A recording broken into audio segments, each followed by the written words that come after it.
Do y'all want to hear a really sad noise? Kidney stones.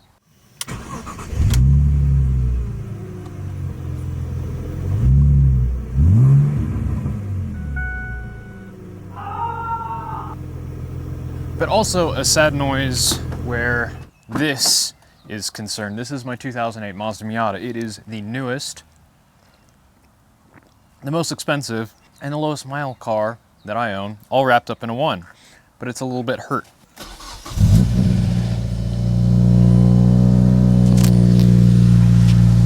I guess I'll have to do some fun stuff with the microphone here so that we can actually hear this.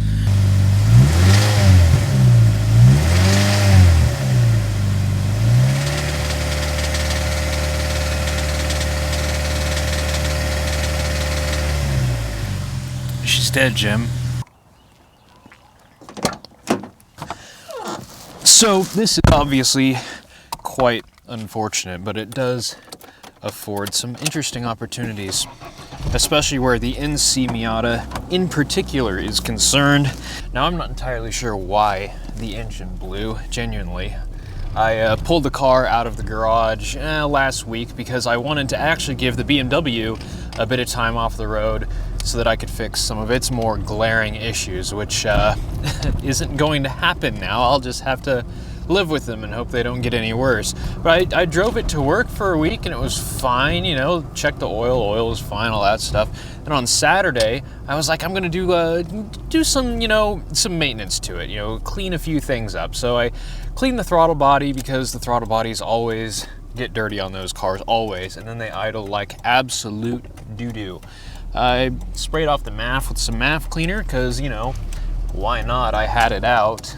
And I did a throttle recalibration because those kind of need it when you do the throttle body. Those cars don't have idle air control valves. They just use the throttle blade since it's an electronic throttle body. So I did all that, went for a drive, and then a little bit later in the day I went around the block, and on the way back it just started making that noise. And on those early Mazda MZR 2 liters, they did not pin the rod bearings at all. If you've ever done, like, you take it apart like a small block Chevy or something, there's a little tang in the rod bearings that sticks out and mates in with something on the bearing journal, and these don't have that. So there's not really much keeping the bearing from spinning, which I'm pretty sure is what happened here. But I'm not too beat up about it because of what the 2-liter MZR is. Now, if you go online and you look at replacement prices for actual like 2-liter NC Miata motors, they're not cheap. They're like $1,500 to $2,000, which, you know, I guess in the grand scheme of things isn't all that expensive for an engine, but, well, I don't want to pay that because I am cheap. And then I just have a stock Miata again, and nobody wants that. But what's cool about the MZR family is that they were put in everything, and most of them were not 2 liters. In the Mazda Tribute and the Ford Escape, you got the 2.3 liter version. But then in the Mazda 6, the Ford Fusion, the CX-5, the Ford Edge, Mazda 3, a few other cars that I'm probably forgetting, you could get a 2.5 liter version. And those engines are cheap, very cheap. And I assume the reason is because they are also pretty much unkillable, and so there's not a huge market for replacements. So that's why we're in the Ranger right now. We're going to Auto Recyclers of Kansas, my favorite local recycler here in the Wichita area. They're not sponsoring me or anything, I just like them that much because I called them, said, I need an engine, and they said, yeah, we've got 6 of them. Which one would you like? And so we were gonna go pick up one that was in a running and driving car. It has 25,000 miles on it, and it's only gonna cost me, well, it already cost me, I already paid for it, so all I have to do is show up and pick it up. But it only cost me $430. I asked if I could get a $10 discount for the meme, but they had no idea what I was talking about. Shame. Sport truck, here we go.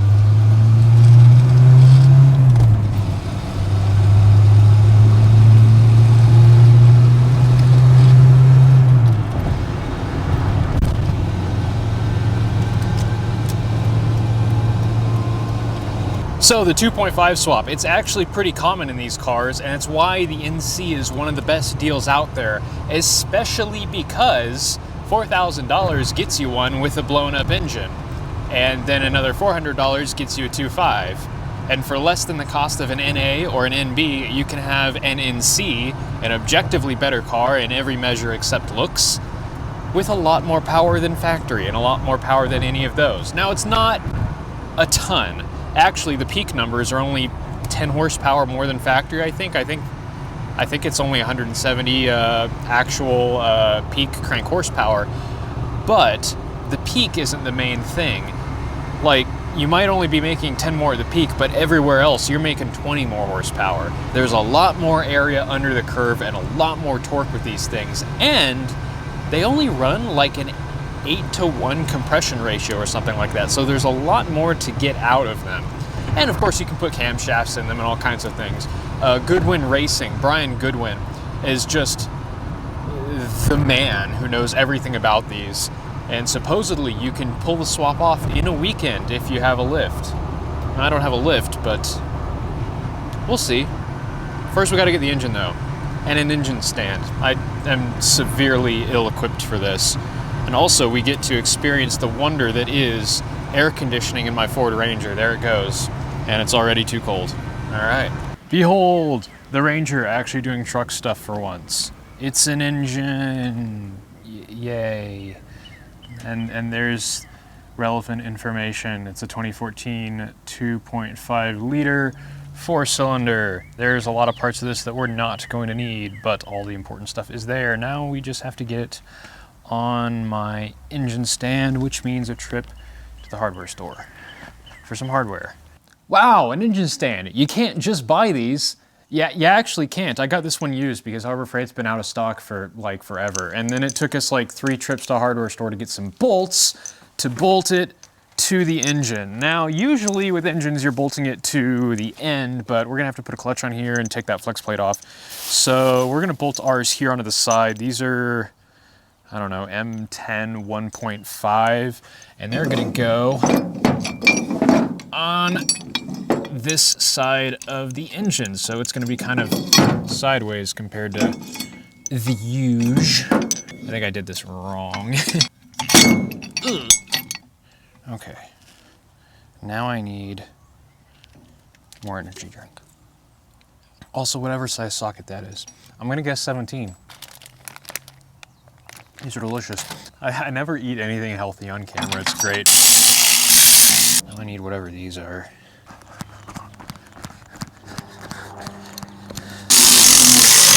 Well, it looks kind of jank, but this is exactly what I've seen people doing on the interwebs, so I guess it's fine. And then the tailgate collapses. Seems about right. And yeah.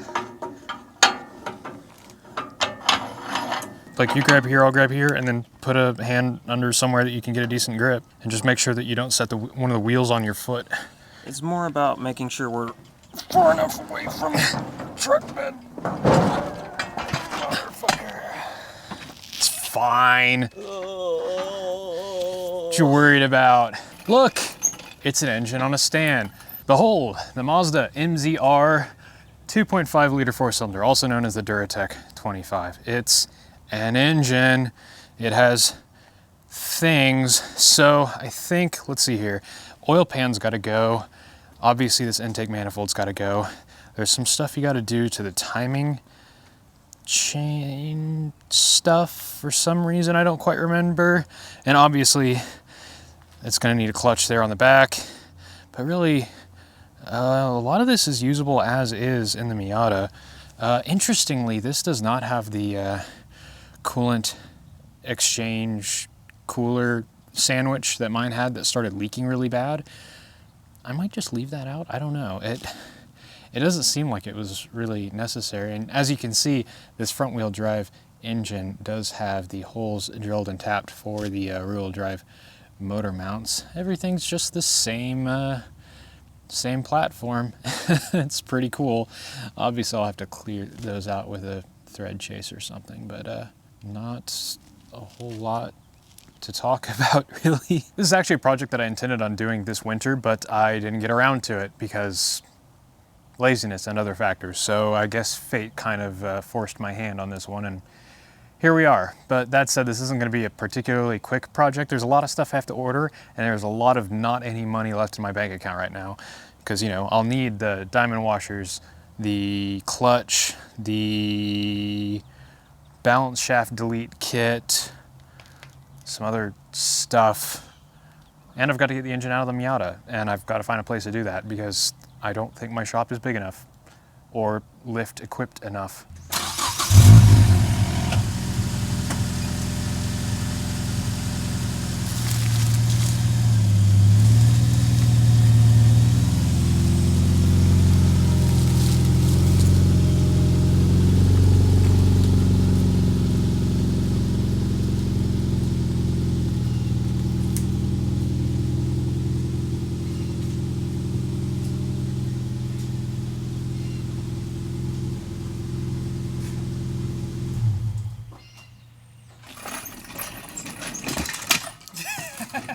Hang on. There we go. Well, until my bank account recovers, that pretty much does it for this one. Thanks for watching. Stay tuned for more of whatever this is.